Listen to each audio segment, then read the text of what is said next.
El crecimiento económico que América Latina y el Caribe han experimentado en las últimas décadas no necesariamente se ha traducido en una calidad de vida más saludable para los habitantes urbanos de la región. Adicionalmente, los efectos de la pandemia de COVID-19 evidenciaron retos importantes que enfrentan nuestras ciudades y pusieron de relieve algunas prioridades que deben formar parte de la agenda urbana latinoamericana y caribeña de los próximos años, como por ejemplo, la salud de las personas que habitan en las ciudades. La nutrición en los países de América Latina se ha alejado de las dietas tradicionales, llevando a la coexistencia de desnutrición con obesidad y sobrepeso. Esto se ha denominado la doble carga de malnutrición. Las consecuencias de una mala alimentación generan problemas directos sobre la salud de las personas, como la hipertensión, la diabetes o enfermedades cardíacas. A los problemas de desnutrición que sufre buena parte de la población que vive en la pobreza, se añaden los efectos de la falta de acceso al agua potable y saneamiento, con aumento de enfermedades de origen hídrico como la diarrea. La mala calidad del aire es un importante causal de enfermedades respiratorias, como el asma o la tuberculosis. Uno de sus principales causantes, el parque automotor que utiliza combustibles fósiles, es también una de las principales fuentes de contaminación sonora, que tiene una importante incidencia sobre el aumento de la presión sanguínea de la población infantil y también sobre el nivel de estrés de la población. Ante estos problemas, las ciudades tienen mucho por hacer. Crear o mejorar sus infraestructuras y equipamientos para incentivar a que las personas realicen actividades físicas en cualquier momento del día. Impulsar el uso de la bicicleta o la caminata a través de la creación o mejoramiento de ciclovías, veredas y mejorar la accesibilidad y seguridad para su uso y disfrute. Racionalizar el uso del vehículo particular en favor de otros modos de transporte más sustentable y menos contaminantes.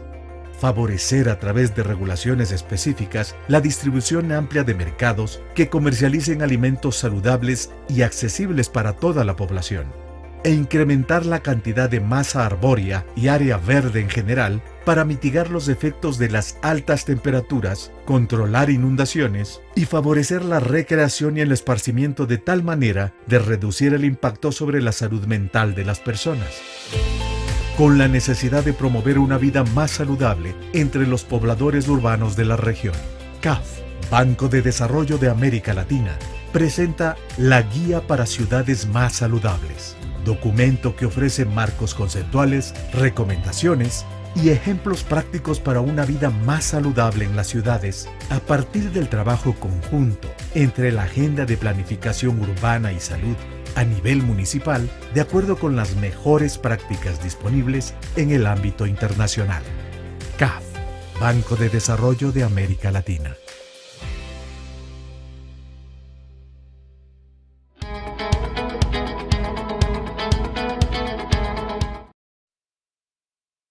Hola, ahora sí, buenos días, bienvenidos. Good morning, welcome. I am Lorena Tosso on behalf of CAF, Development Bank of Latin America. I want to welcome you here. We are at the Technological Pole, meeting place for science and culture, but also a place to enjoy. And this is a beautiful day today.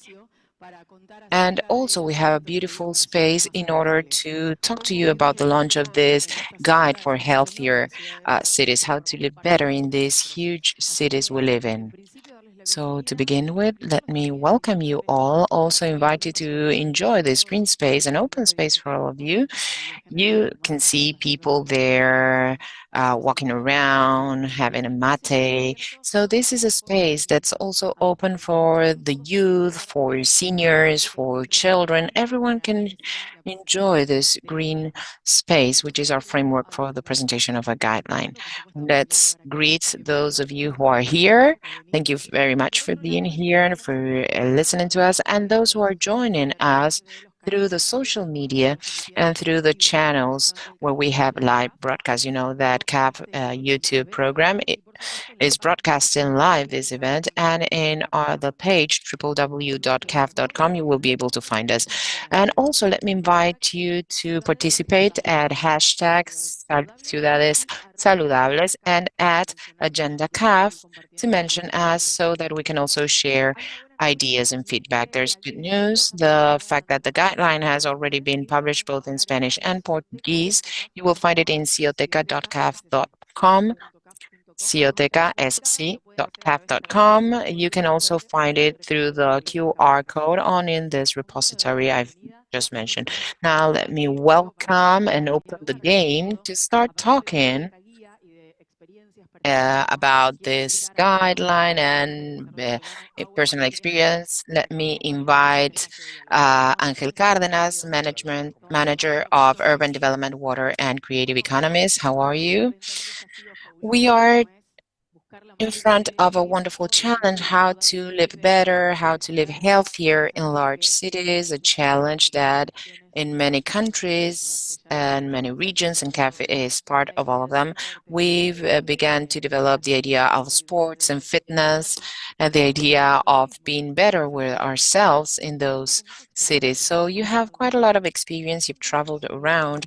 What did you find in those trips? What surprised you? What examples can you share with us to understand that there is a different way of living in these cities? Thank you very much, Lorena. Greetings to all of you here and those who join us online. I think that what has surprised me is that I can see both sides of the coin. I've seen one side where there is a healthier city and it promotes the spaces. This was just by accident, the fact that we have this green space, people having their mate or doing a picnic. But I've also seen cities where you have no curbs, where you have no public spaces, where nobody walks, and sedentarism is promoted rather. So in line with that, I think that there are cities, let me highlight that due to my work or my personal experience, I had to live there, where in a very clear way, planning already generated infrastructures and services promoting this quality of life. Buenos Aires is one of them. Well, I lived here in this very beautiful city, and when you walk around, first of all, you can find beautiful green spaces, and there are two clear elements in that case, not only a fight against climate change, because it also mitigates the CO2 emission, but also the quality of air. And that goes hand in hand with how prone you might be for any respiratory diseases, and also the public leisure spaces, and people tends to minimize this.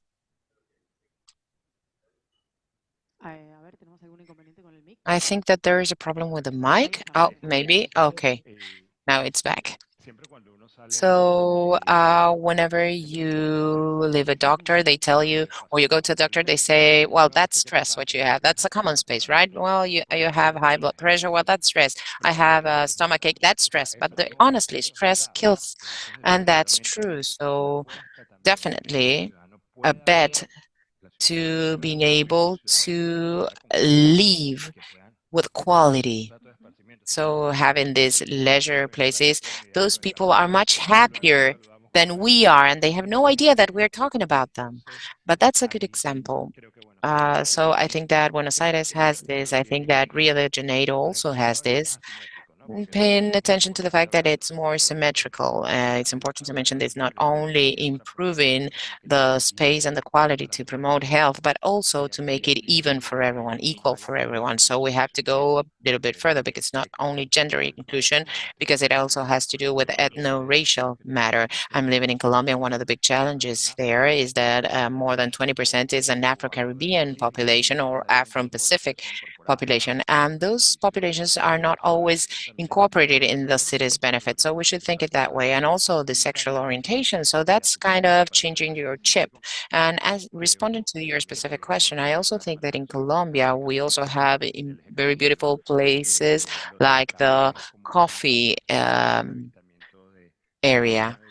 You also have places for bird watching, and you might say this is more associated to tourism or other practices, but there's more presence of birds in those cities. This talks about the quality of air. And then also, we are also investing in several cities in Brazil, in Tawanté. We've also conducted a project of mobility and activity where these streets become a public space, and it also promotes active mobility to fight sedentarism. And as the video was just saying, to reduce everything that can be related to obesity. And this also has a very wonderful um, effect to reduce high blood pressure. We are also working on metros in Quito, in Ecuador, with a double purpose. On the one hand, climate vision to be able to reduce emissions by removing vehicles from the streets, but on the other hand, it also has an effect of democratizing the transportation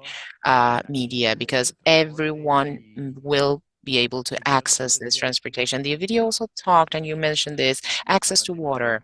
The pandemic left a very clear message how the lack of access to water and sanitation increase the risk not only to be infected but also to dying. And we are also investing in a very important agenda in that case, in relation to water in San Bernardo and Panama, where not only we have a climate preservation, but also access to water and quality water, because it's not just a quantity, it also should be quality. And I remember two main words. We're talking about the word healthier, and based on that we have several definitions, but the other word is inclusion. You just mentioned it, and you've talked about some inclusion factors.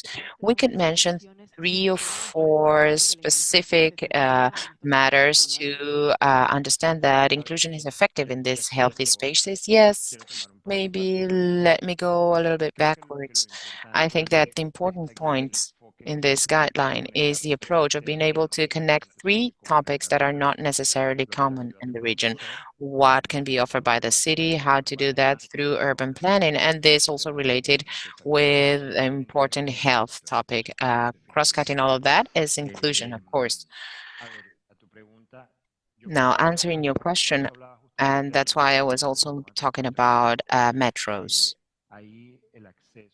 In that case, access is for everyone. I think that, of course, with a space to improve that, because then we need to see how to make it more efficient. But to begin with, or from the very first time, you can make it become an affordable means of transport for the whole population. And that in itself is really very important, because it does not only have implications from the perception that I am taking into consideration, but it also reduces the costs.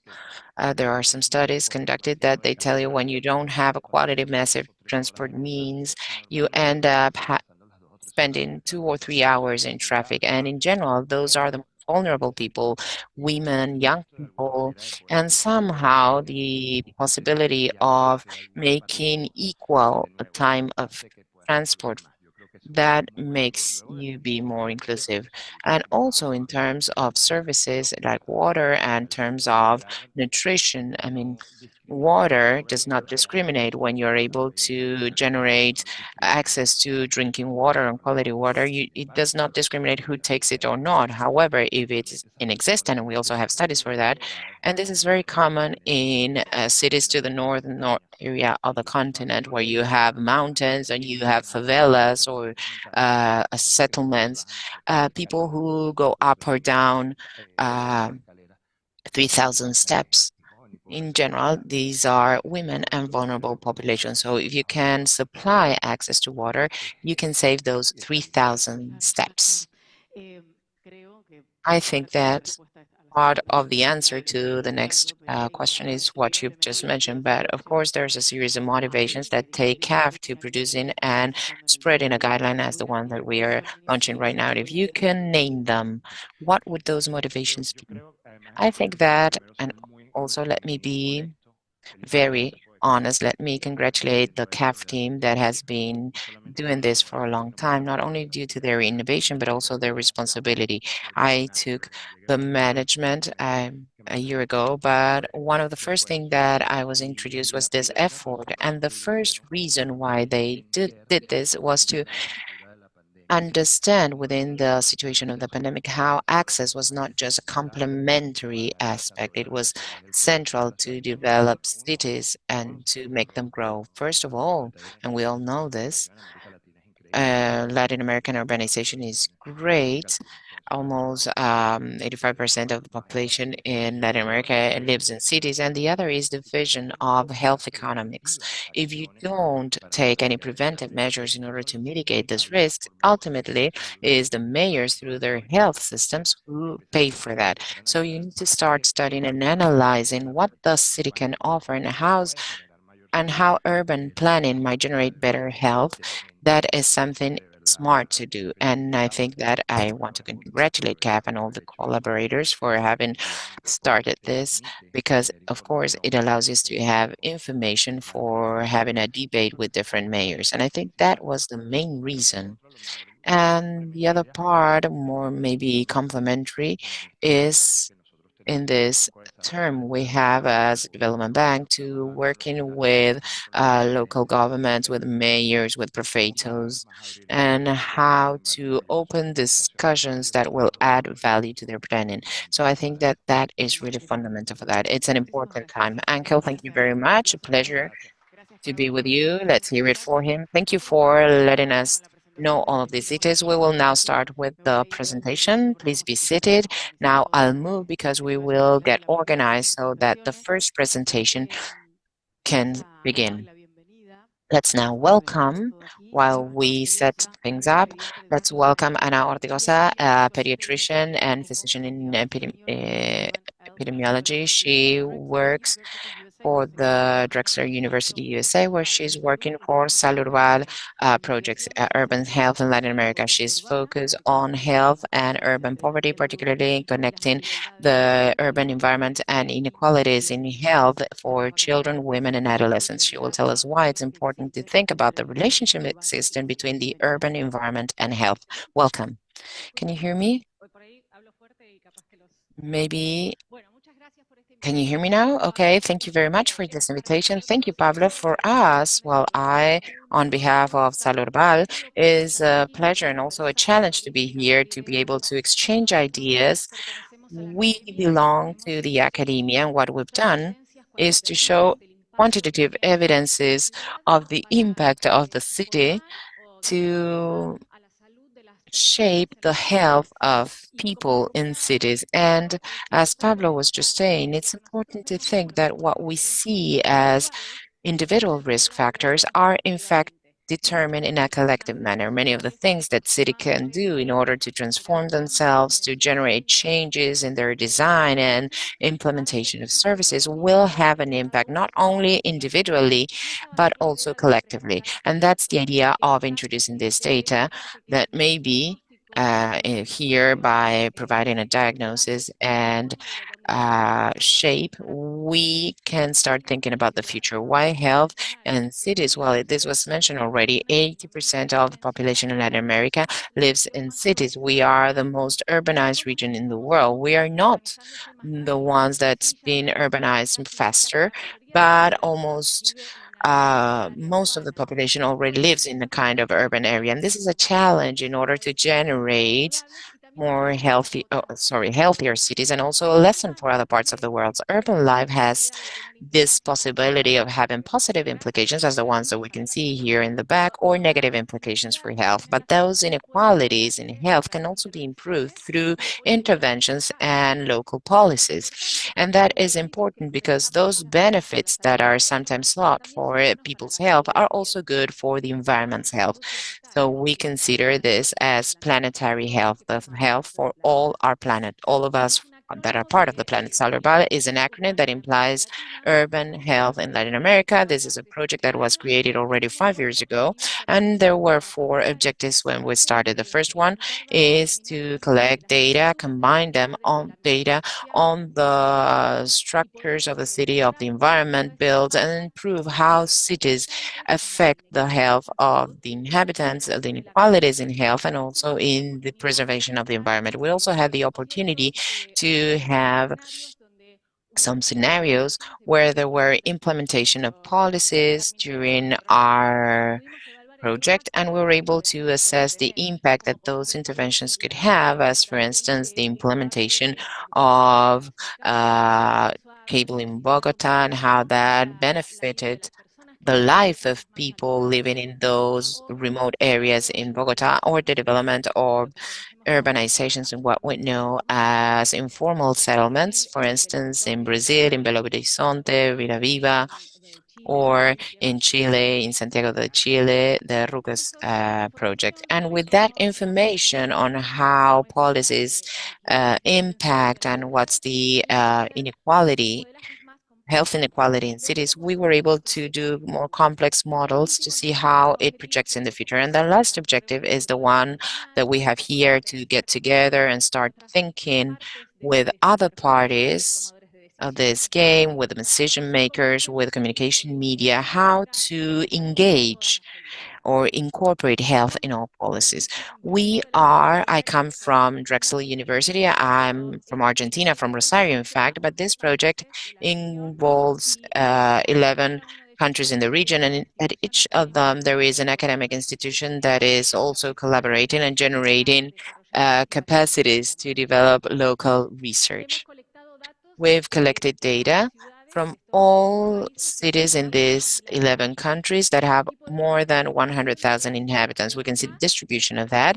From now on, these charts will show, each circle represents a city of 100,000 inhabitants. You can see that the size is proportional to the size of the circle. And you can see that there are large cities in these countries, and many of those are also most of these mega cities that exist in the world. So this is a challenge in order to collect data and be able to understand how this contributes to the differences between cities in terms of the population's health. We've combined data that have to do with health through health surveys and vital statistics, also the environment bill that has been generated and also that exists. And in this case, it would be very interesting to have the collaboration of CAP, and in the social environment with socioeconomic surveys from households and census.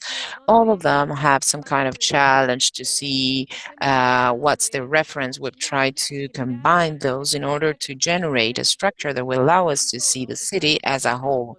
That urban spot that can be determined with a satellite that has administrative units in itself that we call subcities. These are the communities, the districts, and they they form a large city, and within that sub-cities, smaller versions that are the neighborhoods, and see the differences between cities, but also differences inside them.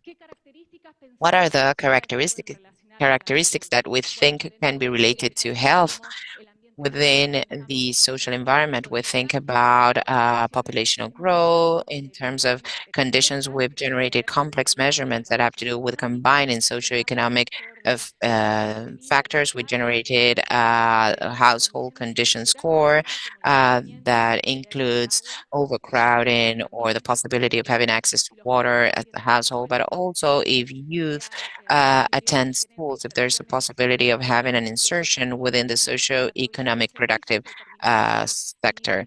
The service supply determined by the level of water and sanitation connected to rather public or private system, and the population's education. Also, some variants due access to health services, and some indicators that also have to do with empowerment of women, like the participation of women in labor force and the proportion of women within the whole population over 25 years of age have a possibility of reaching medium or high educational level.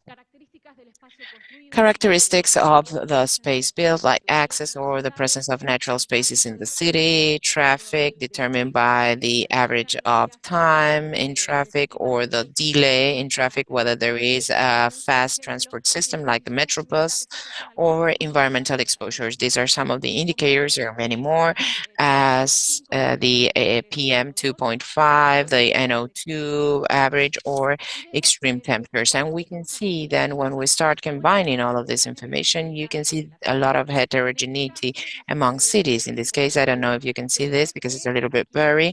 You can see that each point again represents a city, where we measure the growth in 5 years term.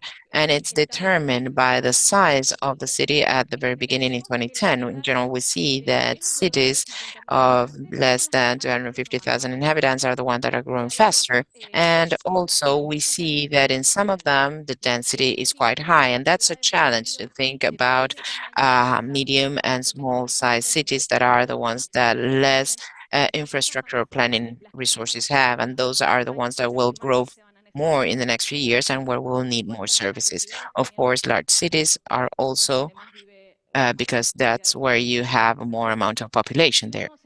And here we see the socioeconomic indicators that I mentioned before. Each of these squares represents the country, and within those squares, the dots account for the variability of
life in the cities. So out of the 92 cities, most populated cities in Mexico, you can see the dots here. Each dot is a city.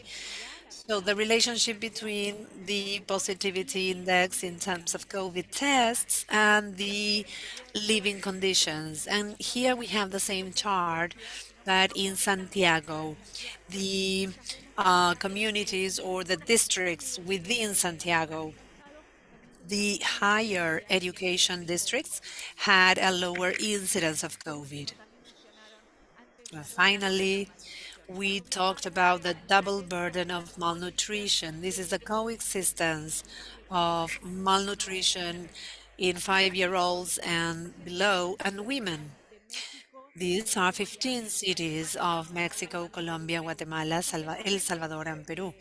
And we see here that unfortunately there are cities that have from 10 to 29% of malnutrition or undernourishment in children. But the most worrying fact is that in all of these cities, the obesity prevalence in women exceeds 40%. So thinking about what factors are having an impact on these age groups that not only have to do with the individual's will to do exercise, to eat a healthy diet, but also the possibility of accessing the healthcare systems. So a higher vegetable consumption was related to a lower transport time. So the transportation delay, and women are among the highest users of transport.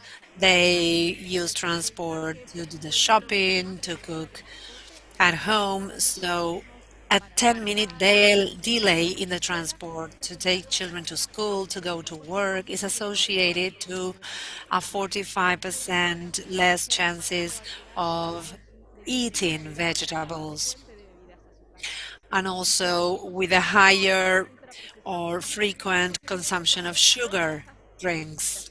And this higher consumption of ultra-processed food associated to low rainfalls and high temperatures in the city of Mexico. So in those rural areas or smaller cities that supply fresh food, well, that also has an impact on the cities. So when we think about how cities work, we also need to think about the complexity of where the city takes its supplies from. And to conclude, because This is something that is really worrying us for the future. The combination between climate change, cities, and healthcare. We know that cities are key for climate change. They uh, emit pollution. They are the highest victims of climate crisis. But they also have an opportunity to make a change for adaptation and mitigation. So here we see how the relationship between the exposure to high or low temperatures is related to a higher mortality in the adult population. So depending on the average temperature of a city, particularly the relationship to extremely high temperature, then the relationship between exposure to extreme temperature and mortality goes up. And this is not just related to the impact on the adult population, but on the child population as well. So here we see a relationship between the exposure to extreme temperatures during pregnancy and the probability of a low weight at birth. In 9 months, a mother is exposed to high temperatures in Brazil and Mexico, and this may cause a change up to 2-3 grams in the weight of the baby at birth. So this is very important to consider. I believe that it is important that we should think all factors related to inequalities in urban health are structural and systemic factors. That's why they are complex. We need multi-sector approaches. It is not just the health sector that needs to face these challenges, but we must address it from many sectors to reduce health inequalities. We need to think that local stakeholders have a huge power to make a change in regional and global patterns, of course. And as I showed before, this data was collected with a great effort, but we need more data locally to have evidence of the impact from our interventions and to plan for the future. Well, I would like to conclude thanking this team of people that also participated in the Salurbal project. This is a list of the researchers, and I would like to invite you all to learn more and contact us in social media. And there is also material at the table. Thank you.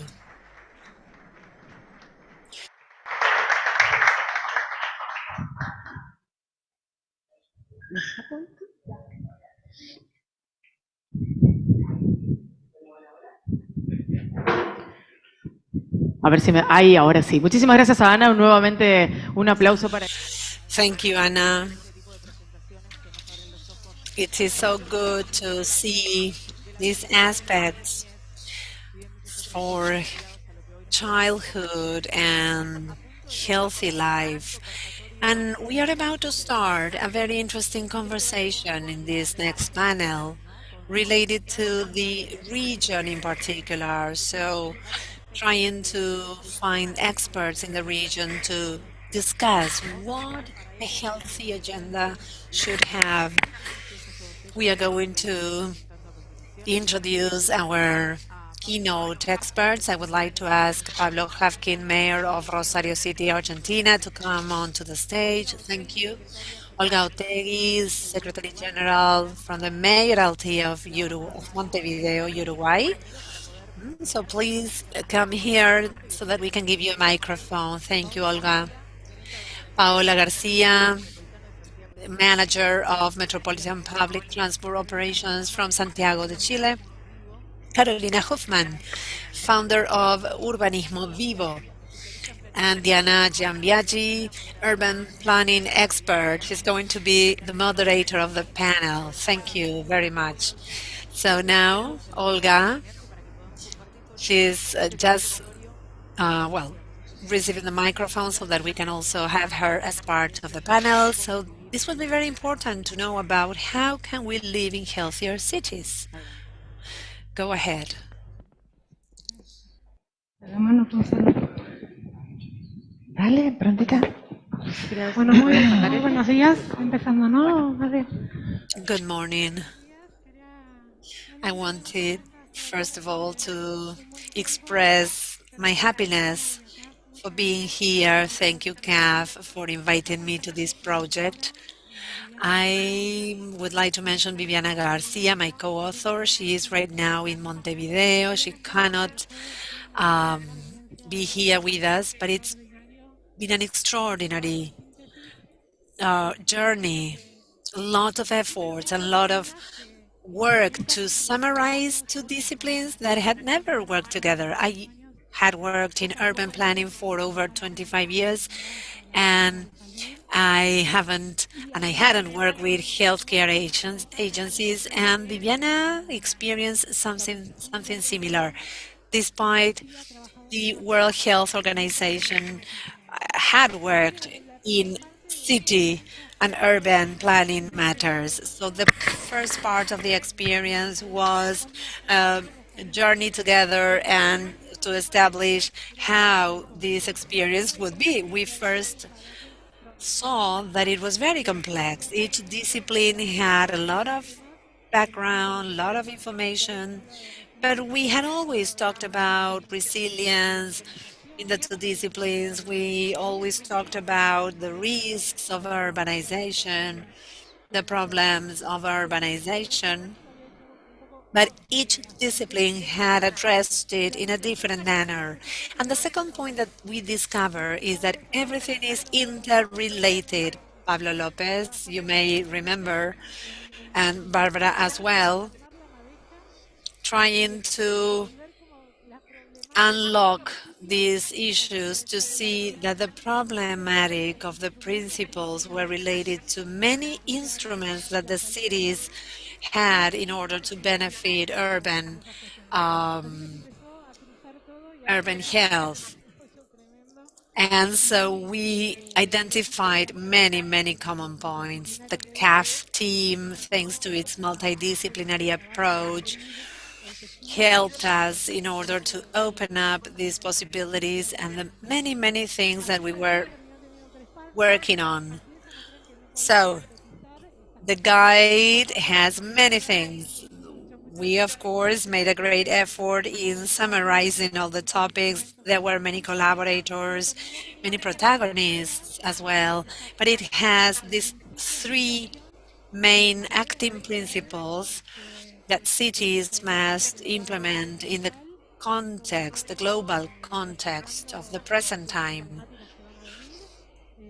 anticipating the future issues. So these principles, these acting principles that cities are committed to after many signatures of many agreements, for instance, the Sustainable Development Goals, among others, are very well expressed in title number 1, together with the effort of speaking the same language. This is what we try to focus on, to speak one single language in all disciplines. The second chapter is more related to the instruments that the cities are already implementing and using that have an important incidence in the quality of life and in the health of urban people. And chapter 3, now more related to the management of cities and healthcare management per se. So, well, I will now give the floor to the experts, to the true collaborators of this project, to those who are really planning the cities and making the cities. Pablo, could you share with us some of the instruments and tools that the city of Rosario is implementing in public health, particularly access to urban health care? Thank you. Good morning. I would like first to thank for this invitation, and I would like to thank the guideline.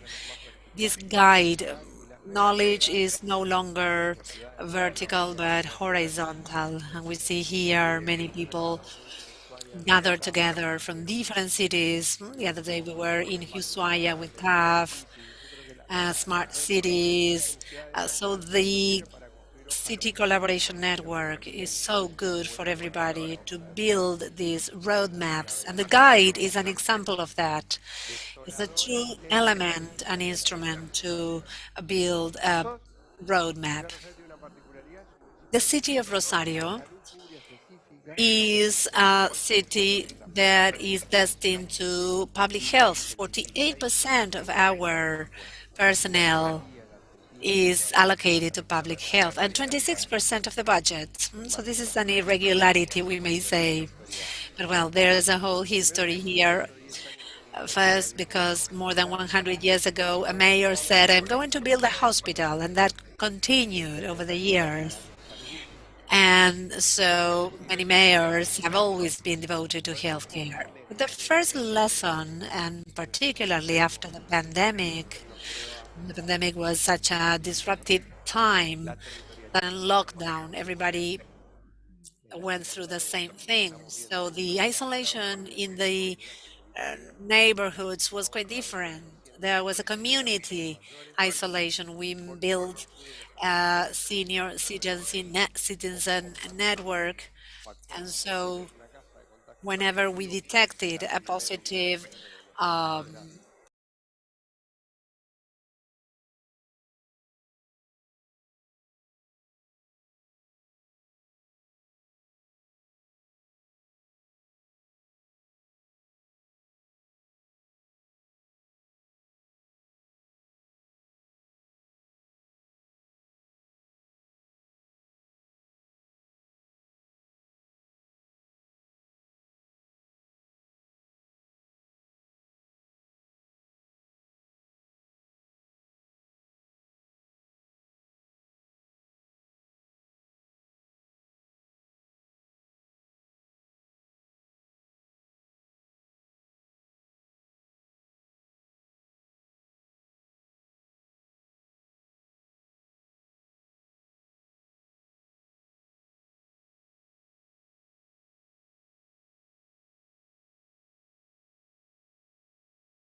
that you should stay at home during the pandemic, but then 10 people lived in that same room. That was, of course, absolutely unreasonable.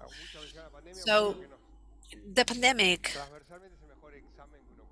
was the best test that we could pass or not pass. And the other point has to do the public production policy for drugs. And in that part, I believe this is a growing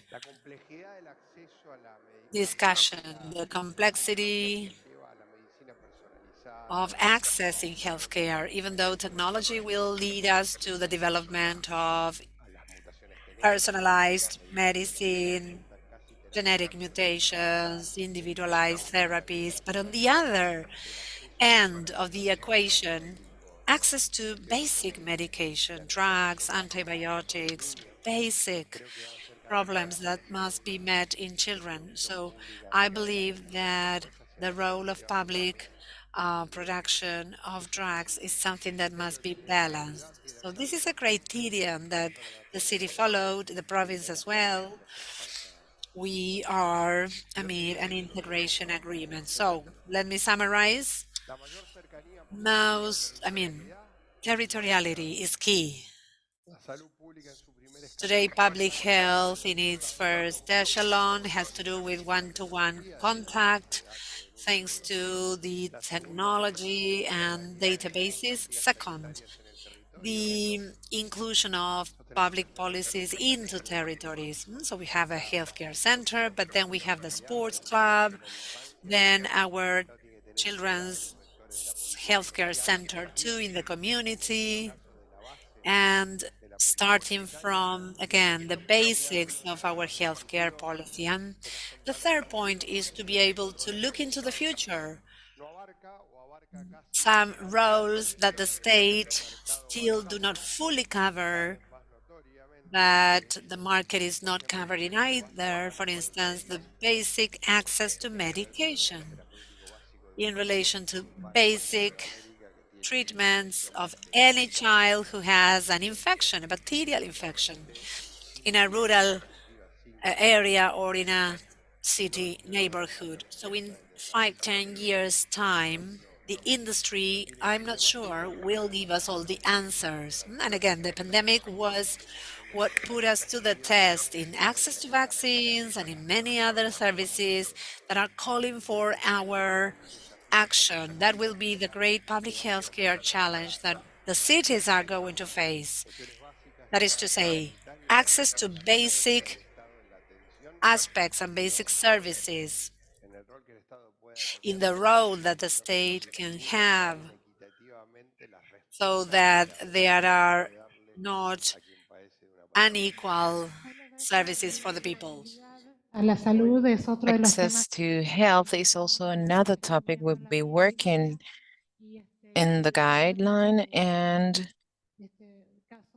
several cases of the relationship between the different hospital levels and the most vulnerable population are introduced. And let me ask Olga, we know that the mayoral of Montevideo and Mayor Cossack has within the agenda something linked to this topic, to access to health. So can you tell us a little bit what you're doing? Yes, of course.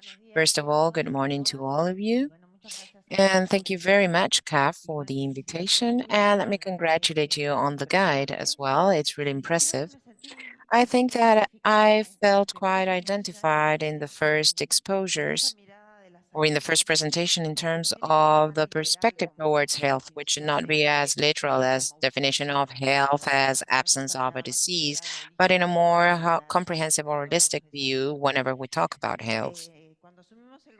When we took office, we had a special period. We took office during the pandemic, so we had to rethink about many of the definitions that were made prior to our assumption and also adapt some of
a role, and they have services that are quite similar to that of a standard polyclinic. They have vaccination, also pediatric medication, gynecology attention, also family medicine. Those polyclinics move around the different neighborhoods according to the demands that are being identified. Then also, as a result of identifying something that was previously mentioned, bad nutrition, or situations that were having an impact on the growth of boys and girls below 3 years of age, we define a specific plan with four axes. And here we give an economic support to those families that are identified that in general are pregnant women or breastfeeding women with children under 3 that suffer from malnutrition or already have a growth delay. So we gave them an economic aid with a possibility to buy healthier food, but also nutritional aid. And we get to those homes and we help the families better use the food or the diet if they have any need due to the situation they are living. But we also help, and this is another axis in this program, in more social aspects in terms of support. Thinking about this comprehensive look of health and talking about malnutrition is not only talking about lack of food, but also lack of support. Also, talking about education, we have relations with families and the educational centers. So we need to know whether those children attend an educational center. This is also part of the group of actions in order to attack malnutrition. And of course, we also perform a permanent monitoring and follow-up of the actions in order to improve and correct them and redouble our efforts. We also made some actions as a result of identifying that we needed it due to the different situations, whether it was during the pandemic, post-pandemic, due to some economic situations.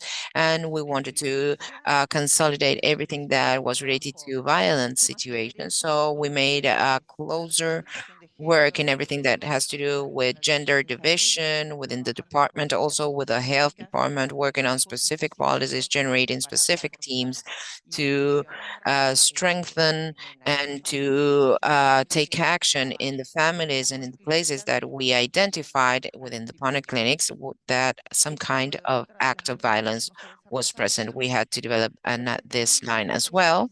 And very recently, we've also developed two lines, one that's related to um, ophthalmologic aspects. We've started identifying in the polyclinics that there were many children, specifically boys and girls, that were having visual problems. Therefore, we identified that, we diagnosed them, and today we are supplying um, prescribed lenses free of charge. And this is also as a product of the situation that we are experiencing. So 14 days ago, we opened a mental health uh, institute. This is the first one that will be co-managed with neighbors, and it is related with preventive aspects and support, and also with a very territorial perspective. So that is a way of working with other neighbors and allows us to make that support, to give that support and work together with them.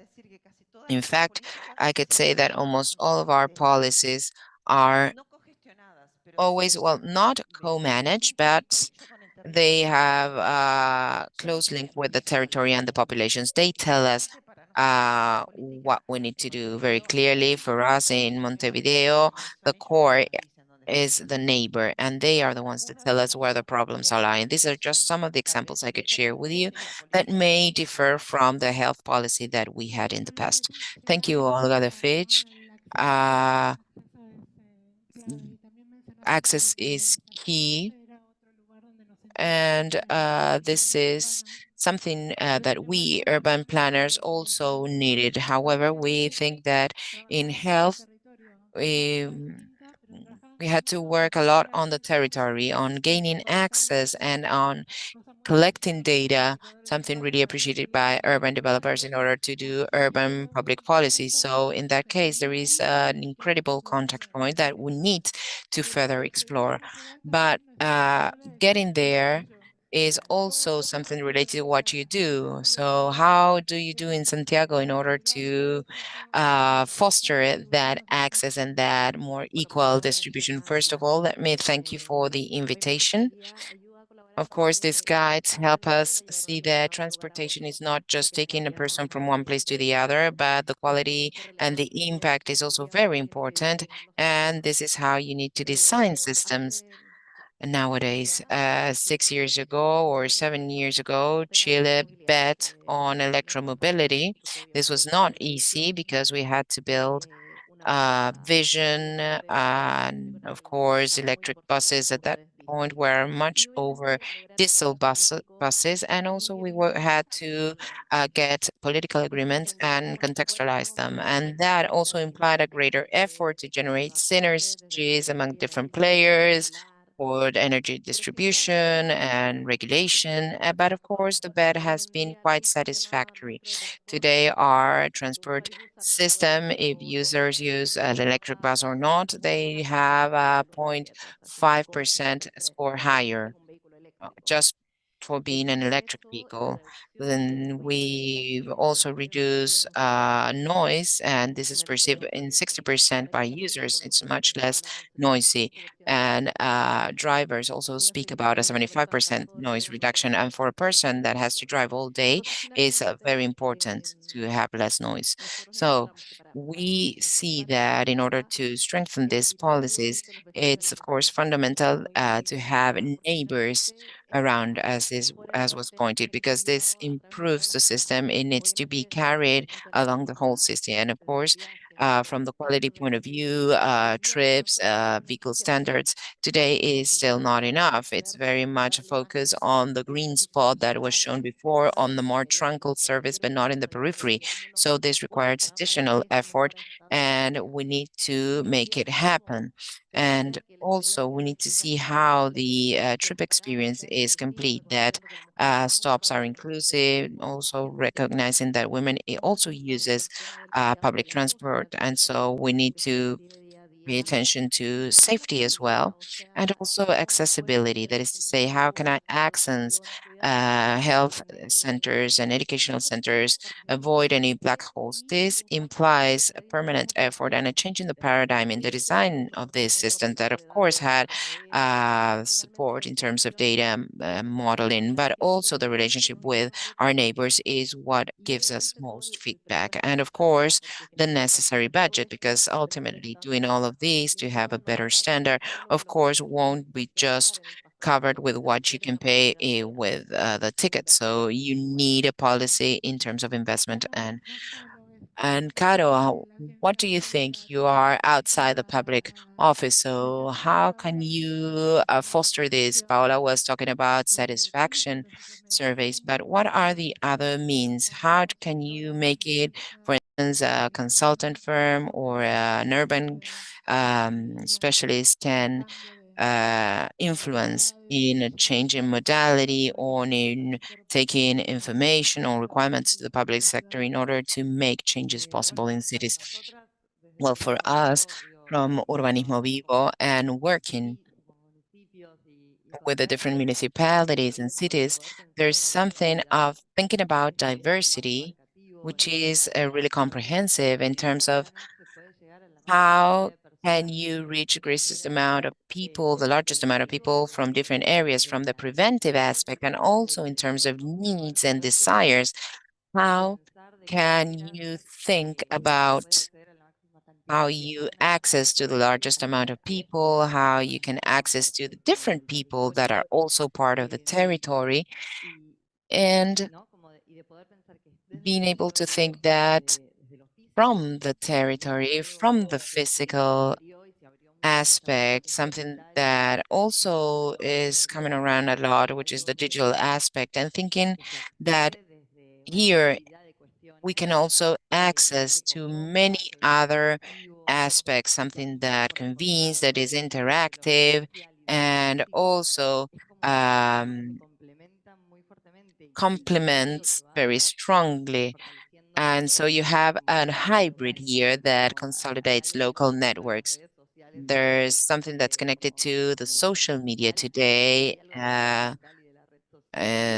that is connected to the local and social network as well. And this is a very important interaction. So thinking about these digital tools that are quite accessible, because the big question that comes around whenever we think about the digital aspect is who's left behind. And this is something that we need to pay attention to and also think about what are the digital tools that most people have. And we can speak about WhatsApp, for instance, very specific, and maybe um, speak about that, and from there start working. We've experienced this during the pandemic and working on this aspect, complementing it and being able to conform local networks with different organizations and thinking that not everything is focused on who's convening or who's coordinating or who's running it, but on local networks in terms of organizations, clubs, and the territory, how that can expand access to people. So thinking about this collaborative work with the rest of the territory in all its scales.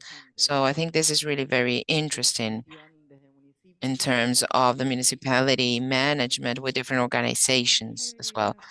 Yes, and in that hybridization, not just talking about media, but also agencies or public agencies cooperating with the third sector or with the private sector. And this is really fascinating. I don't know if it's the media what has enabled it or has been the pressure top up, but it's changed a lot in the way of doing cities in that sense. I don't know if you all agree with that. One of the questions also for us to have like a second round of questions is that the health sector many times is in a different level of government than municipal responsibilities. That is to say, the Latin American municipality or urban planning, the use of the territory is in municipality, and they have lots of responsibility.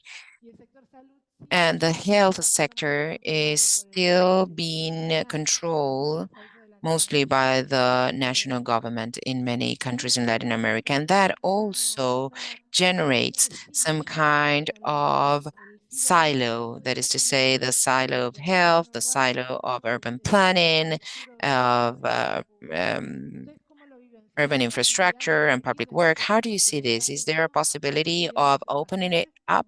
Is there a possibility of specifically having working tables and common projects between health and urban planning?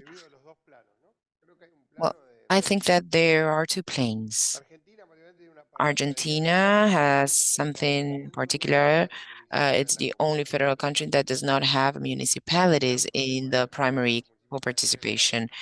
Municipalities distribute public goods around more areas with the advantage of approach, quality, citizen control, the participatory tool of the digital aspect, but this at some point needs to be solved because this cannot be sustained in time. My city, and the main problem there has to do with the death toll. I have no tools in order to intervene in terms of fighting violence, but I do have the citizen claim on us, and all resources are distributed at a state level. Let me also add that in this global crisis of democracy, either states gain in the possibility of distributing quality goods, or we are going to give uh, more food to the logic of the market or the anti-state anarchism that continues to grow. in different ways and with different trends. So the first point that I wanted to mention, either responsibilities with resources or we should distribute responsibilities in a different way. If you ask me, I think that the logic is to put responsibilities and resources as close to the people as you can be, because social control improves the quality of goods for sure. And that is what it is. Second, we what are we trying to do? And I think that we are getting some results. The pandemic was a good exercise for this. So the first day that we needed to face the pandemic, we changed from a cabinet to a risk management control um, working group. Almost all countries did the same thing. So my production secretary started being the responsible for the supply in a city where passengers went from one number to the rest and started cooperating in the good distribution logistics in a city where in order to move around you needed a specific permit. So we collected that. So we said, okay, if you have an emergency, you can break with these connections. Why can't we do it at all times? And what we did based on a tool that was not yet developed, but we bought one and we want to develop one as well, one that is called ClickUp. 639 projects, we grouped them together into 6 cabinets, not necessarily the secretariat. An urban one, a social cabinet, one for modernization and digitization. So 6 cabinets. Those 6 cabinets work with the project regardless of the responsible area, and they work on the project controller. Maybe there's a person responsible for uh, the health aspect, but also this public space that has to do with games and the spaces and the person who's been doing this. So we need to be more bold. I think that Carolina was saying that the digital aspect also allows you to reimagine and also sweep with all of this. And I think there's a clear role on how you can force projects into being cross-cutting, not only with this type of guidelines in terms of intellectual design, but also in terms of facts, distribute responsibilities, try to uh, be not to have stationary responsibilities. If in practice all topics are redistributed in silence, then how can you get interaction, even sectorial cabinets that we all have? The good thing about cities today is that there is such a level of cooperation. We integrate cities, metropolis, IDEO, the Milan Pact. And I mention this because I always love, because I took office in December 2019. I didn't travel anywhere, but I had thousands of Zooms. I had Big Ciudades CAF, and lots of Zooms. A city as Rosario, Santiago, I know Carolina, I know all of the mayors in Renca, Santiago, Iracia, Claudio, NGOs also working, Organismo Vivo, Techo, those that are part of the Milan Pact. And I think it's good. I mean, the level of collaboration is really huge. The problem, I believe, is the micro engineering aspect. How having this foundation, of course, we could not do without that guideline, without this cooperation.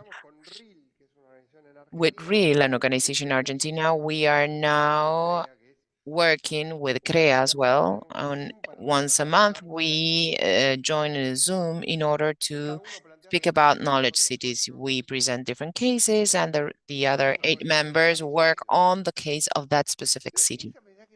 So this is really very interactive. I don't think that any other mayor is one whole week without having an activity that is shared with a different city. The rule is how can we be bolder to distribute responsibility leadership to the rest of the project? And we need to be bold and tell secretaries. I laugh because we took office with this idea, but of course, each cabinet has a different lobby, and they say, no, they call this person without even talking with me. They call the other person, and you need to call me. No, you need to call the one who's responsible. So the last point, those 639 projects I mentioned, we are given a person responsible for that. Never mind if it's a secretary or undersecretary, never mind the area uh, or the responsible of the project. It's been endorsed by the group of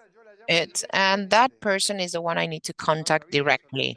I don't go around as secretaries, etc. And I think that we need to do that because that whole has to do with everything.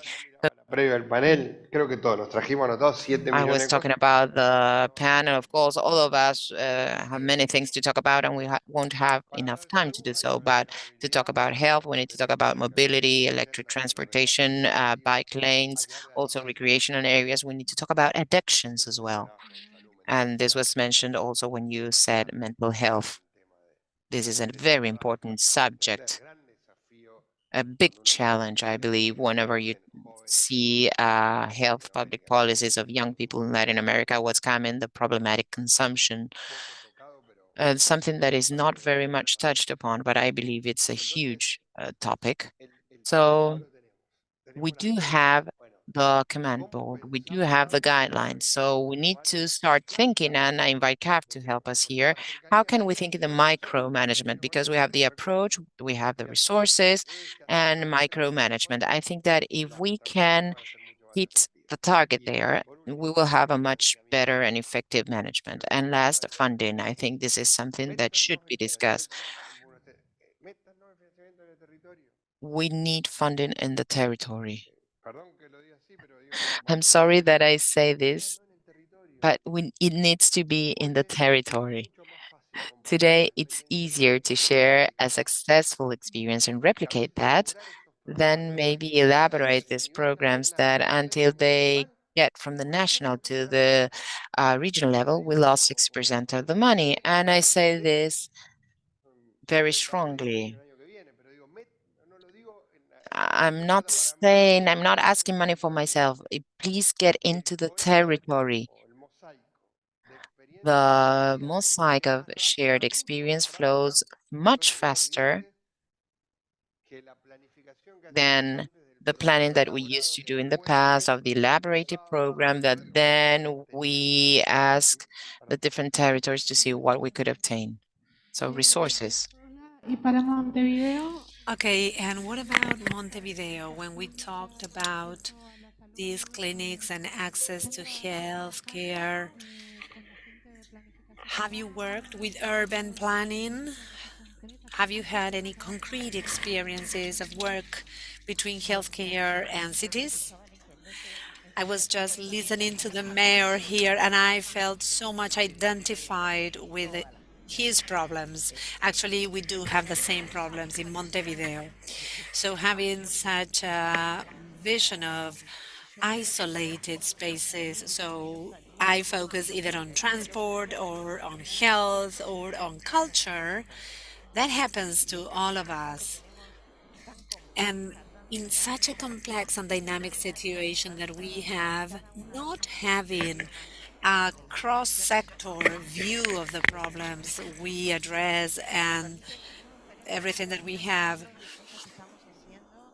I would like to share examples of certain things that we are doing and how the cross-sector view must be implemented. For example, we talk about the environment and cleaning, and we have a project in Montevideo by which we identified 250 endemic dump sites, sites that are cleaned, but then become dirty again, once and again. And so we realized that maybe the solution was not the cleaning phase, but beyond, Because first we had to see the root cause and what was it that the land needed, the site needed, so that it could have everything it required.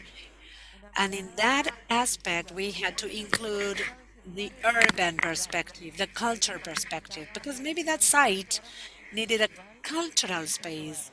Or maybe that site, once we would eradicate the dump site, would be a green space or maybe a space to contribute to healthy mobility. So that was a project that required all sectors to sit down at the table and break down with such a directional perspective of the matter and break also the budget, because the budget shared by all the sectors is another challenge that we must address.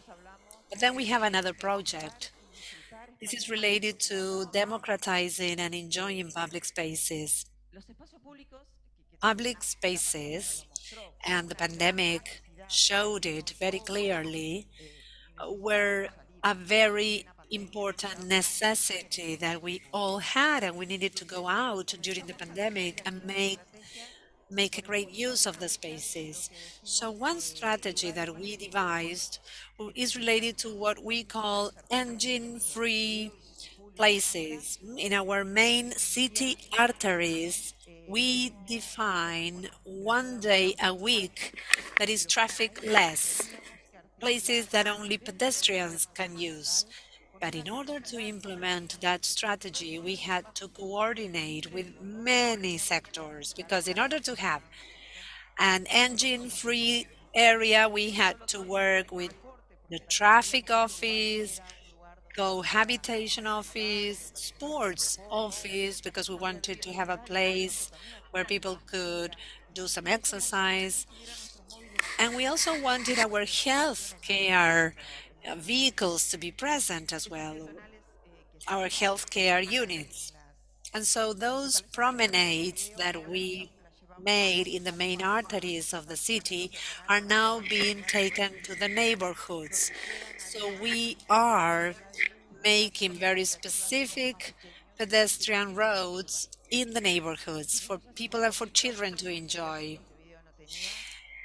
And this was defined because we felt that Montevideo didn't have a park day. So from now on, at the end of October, we are going to have the park and the square day. So we are going to organize events in parks so that people can go and celebrate there. And this is a matter of democratizing public spaces. This is a matter of how citizens use public spaces in order to enjoy, in order to empower citizens, and in order to have an environmental sustainable perspective that we need in these places. And there is another example that I would like to share. In the first year of the administration, we defined the ABC plan with 5 pillars, thinking that that would be the first year, and we decided to continue. So for the second day, we are trying to focus on sports plus culture, thinking about the importance of having certain areas where we can combine culture and sports, very specific to each area. I mean, every policy that we are trying to implement is based on evidence and diversifying. Every neighborhood has its own specificities. Not every neighborhood requires the same event. Maybe one neighborhood needs a skate track, whereas another neighborhood wants to have a gastronomic area. So this is what we are trying to prioritize, these preferences and needs, but always with a cross-cutting perspective and working every day, because as you may well know, the institutional isolation is very hard to break. What about you, Pablo? What about mobility, innovation?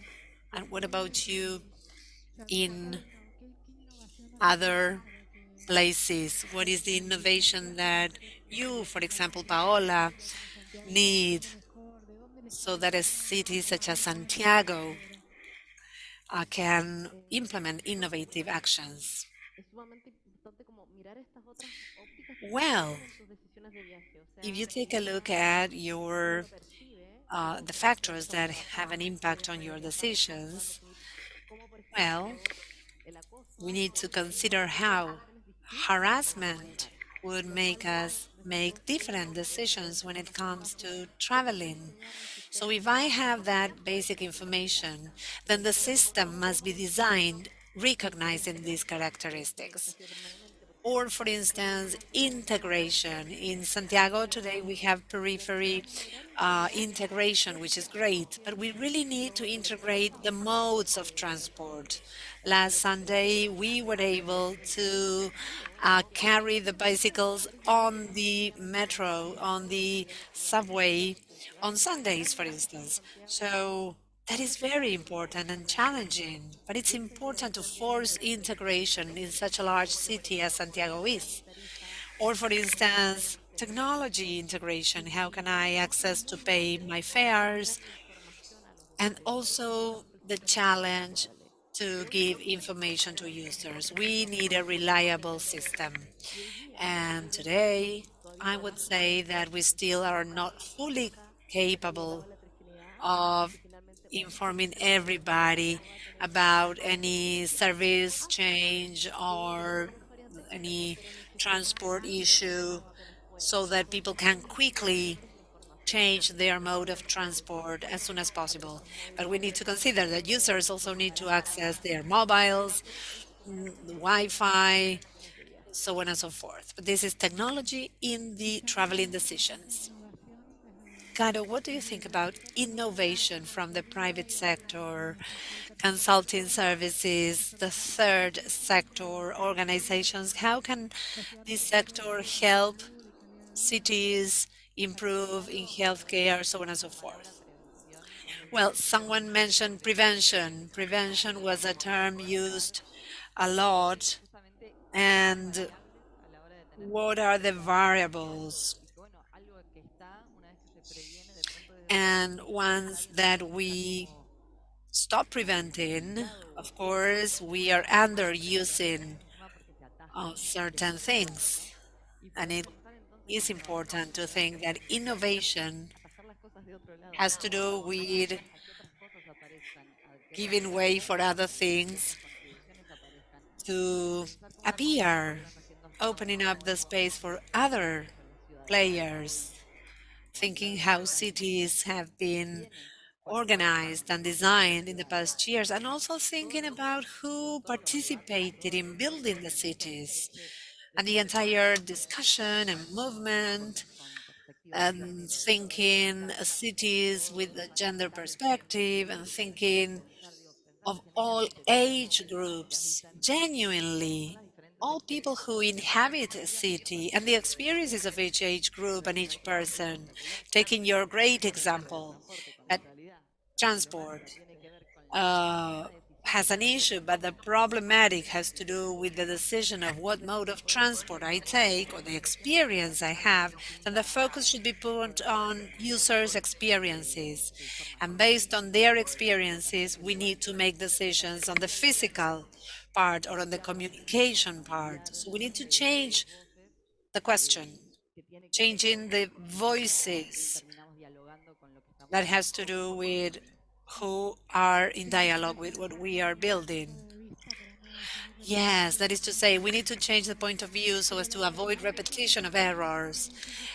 And appealing to other disciplines always works, right? Appealing to the public sector also, well, sometimes it's hard in Latin America, maybe not so much in Chile, but in other countries. This idea of migrating some responsibilities and sharing some resources as well with other resources, not just the private sector. And if we think about the architecture competitions in the 80s, for instance, it was a very bottom-top approach, and the academic institutions and the architects associations that have always thought cities in a different manner. So it is very important to consider these things, breaking down the threats, not just within institutions, but also among sectors. Something that we try to implement in the guide, and I know that if we take a look at 400 pages today, it would be unthinkable to complete it and read it fully, but in these chapters, CAF was very much interested in defining instruments, defining tools for city managers, both in the public sector as well as in the NGOs or private social and other sectors too. Instruments so that everybody can have a self-assessment. Every chapter concludes with a list of important topics that cities can implement. And that was great. That was a challenge, summarizing the most important points in a very graphical manner, what cities decide and that it has an incidence in health. Okay, do we have some time for another round of talks? Well, no, so I just invite you to read the guide, working with CAF, so that we can implement all those things. So it's amazing the many topics that we have, as Pablo said, the many things that we have to learn. And thank you very much.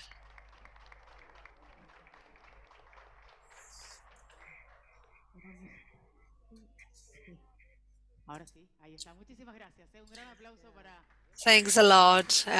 Round of applause for these amazing speakers, very interesting experiences, individual and personal experiences. And now we are reaching the end of this dialogue. We still have one more session. I would like to welcome onto the stage Pablo Bartol. He is the manager of social and human development with CAF. Now he's going to give the formal closing of the event. And we say hello in order to close. This has been a wonderful discussion, and it's amazing that we can have this guide to think of ideas, to think of ourselves as well. Now, if you had to emphasize some of these elements, some of these perspectives of this integral look, which is part of the guide, that is inviting us to thinking about more sustainable cities, what would you say? Well, I was just listening to the mayors and this dilemma as to how can we invest, where to invest.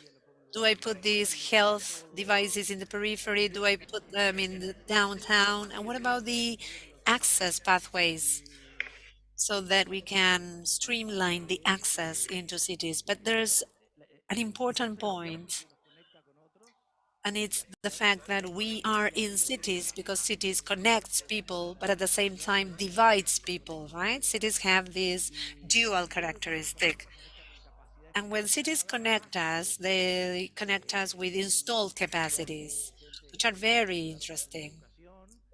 People who can educate us, people who can provide healthcare, or people who can give jobs. But those capacities tend to get together, to combine one with the other.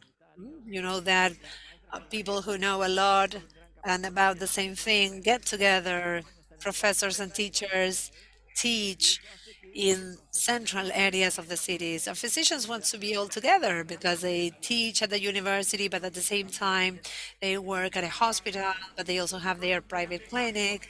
So all those actions tend to concentrate capacities. And if public policies have something important to do, is to disperse those capacities all across the territory. The question is how. I was in El Salvador a few days ago, and the Minister of Education told me that he visited the peripheries of the city to see where to install an education center. And the neighbors said, no, we don't want a center, we want a bridge because we cannot cross to the other side of the river where there is already an education center. So invest the money in the bridge so that we can get connected.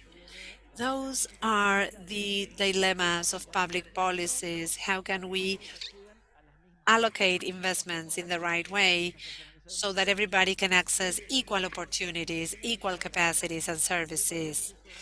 Or the issue of fast access, that is key.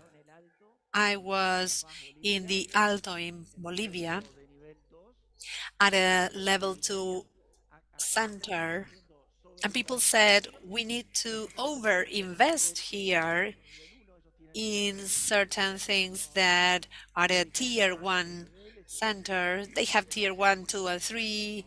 Tier 3 is the basic polyclinic. Tier 2 centers have some surgical services, and tier 3 has all the specialization levels. So the problem in El Alto, is that the access from one point to another, it's so complex that we need to overinvest in tier 2. And sometimes we have emergencies, we need to refer a pregnant woman to another center, but we need to overinvest at this tier 2 center because the person would never reach the right center. So this is a problem of the cities when they don't have fast access lanes or paths. They need to overinvest in human resources, in capacities, in infrastructure, and again, this example of physicians, for instance. And these are the challenges that cities have, and also challenges that governments have that need to harmonize their investments and tell us where do we need to bring our capacities. This is central when it comes to defining investments. So where are we going to put our physicians? What about the specialization levels? When they know and we know that they all want to be together, they want to be at the same hospital, they want to be concentrated, the residents there too, we tend to centralize. So we must make an effort to see how we can distribute people in the territory. Otherwise, instead of connecting people, cities end up disconnecting them. And we had many examples during the pandemic, right? Maybe from the from the bottom up, people are going through this change, which is the exodus of many people towards rural areas, quieter places, more natural places. So this is a trend that is calling people's attention. So public policies are also related to that. Yes, and as you can see, now we are at a building that is amazing. This was an old warehouse of commodities, and now it's wonderful. So from CAF, we also supported a university center that is called Cero Más Infinito. It's a beautiful building for those of you who would like to take a look at it. Designed by architect Rafael Warga. Uruguayans claim he's Uruguayan, Argentine people claim he's Argentinian, but well, actually this architect was educated here, but he was born in Uruguay. And that building is beautiful. So it has to do with an investment allocated for research centers in Argentina, and they decided to do it in the provinces of Argentina. So this was also set up in 6 cities of Argentina because we need to push researchers into the provinces.